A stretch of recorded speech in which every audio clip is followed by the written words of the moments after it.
If you're watching this, you've probably already felt it. Not emptiness exactly, more like searching. Like something is missing but you can't name what.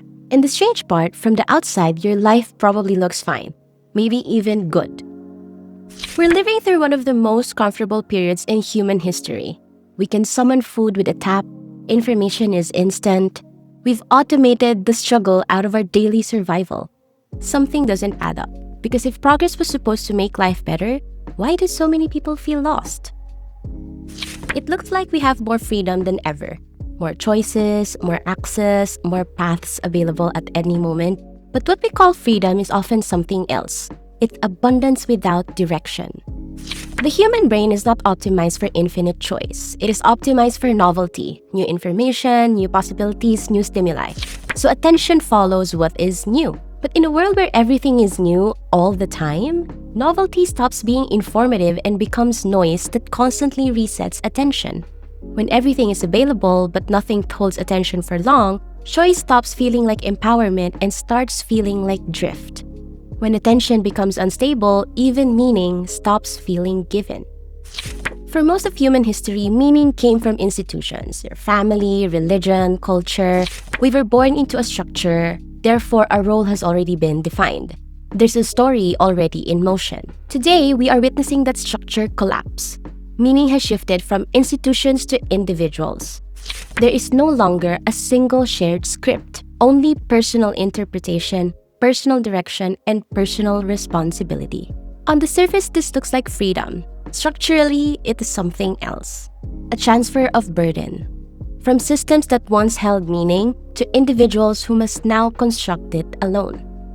The question changes. It's no longer what does life mean, but what do I make it mean?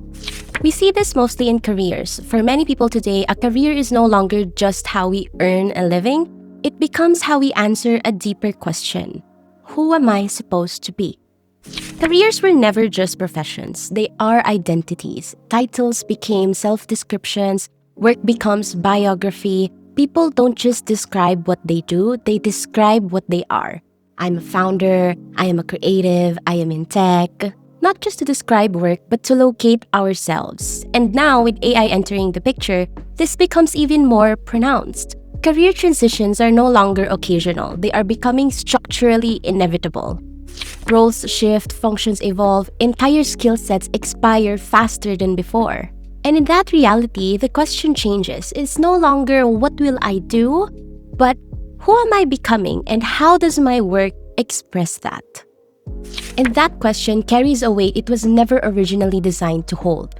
Because career transitions was never just a loss of work, but a loss of continuity of self.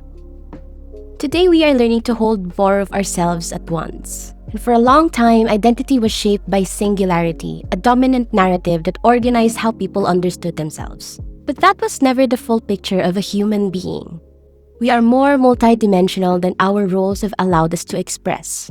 One person can be analytical and creative, structured and intuitive, a builder and communicator. What we are experiencing now is not just overload, it's adjustment to a wider version of the self that previously had limited space to exist.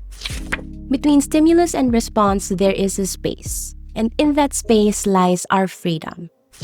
In Man's Search for Meaning, Viktor Frankl identified 3 ways to discover meaning. The first is through what we create or contribute. Not the title, not the status, but the act of making something that didn't exist before you touched it. The second is through what we experience and who we encounter.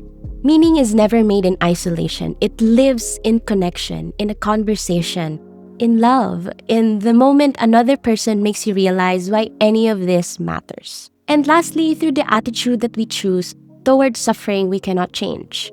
We do not always control circumstances, but Frankl observed from inside a concentration camp that even there, one freedom remained.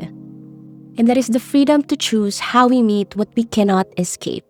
And in that choice, meaning is either created or lost. The crisis of meaning is not the end of humanity. It is the return of agency and the responsibility to use it. What are you going to do with yours?